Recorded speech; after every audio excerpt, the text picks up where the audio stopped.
Siguro yung preparation for PLDT talagang dadoblehin namin. Pero number one is makapagpahinga kami ng maganda kasi medyo late ngayon. Titignan muna ulit namin kung ano yung ibibigay ng scouting coach na report kung ano yung sige babantayan. Pero knowing PLDT talagang contender din sila talaga ngayon. Siyempre nandiyan sila Davison. So ready kami for PLDT. Yung winning streak, tsaka na lang muna namin isipin. One game at a time lang. Building on that, Gemma, yun na nabanggit mo, struggles, 19-game win streak. Ano lang parang pakiramdam mo sa ngayon na parang nagpipik ka or bumabalik ka dun sa dati mong laro sa ganito kabigat na 19-game win streak tumapat? Hindi pa po nag-peak. Wala pa po. Siguro ano talaga. Yung mga struggles ko naman, parang ito rin naman yung way para makita ko din kung ano yung kailangan i-improve. Hindi lang naman ako, pati yung team din. Kasi hindi lang naman din ako nag-struggle. Madami din pinagdadaanan yung team namin. So, itong mga napagdadaanan namin, ito naman din yung magtutulong sa amin umangat, makita namin yung kailangan namin itama. So, ganun din po yung ginagawa. Kapag meron na naman kayong win streak na ganito, paano hinahandle ng team?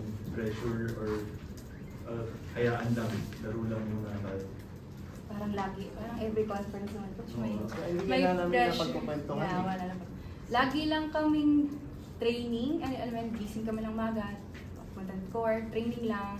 Tapos sila coach naman, tinatrabaho namin yung kung sinong kalaban namin, tatrabuhin namin sa training. So wala naman kami na parang, ano na tayo, wala pa tayo, talo, kaya kailangan mas maganda yung nilalaro namin, ganyan. So gusto lang niya talaga na makuha namin yung laro ng bawat isa na sabay-sabay kami kapag may mga importanteng game na.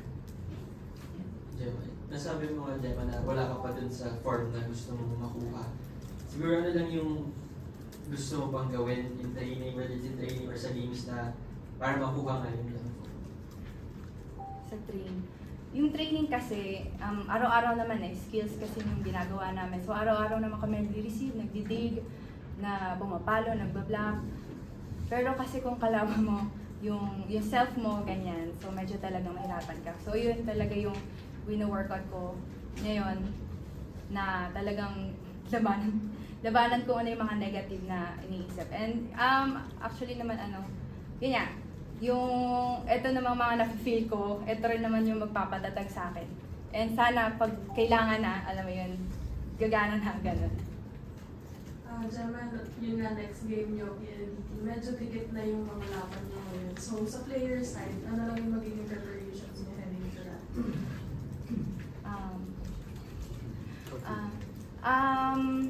Well, etong last game namin, maganda na naging ganito yung laro. Well, hindi maganda kasi dapat kung kaya namin tapusin namin. Pero at least nakita lang namin na pag ganitong mga laro, kaya namin tapusin. So sana sa next game magawa namin. And yun nga, may mga adjustment pang gagawin si Coach. So hintayin namin tomorrow.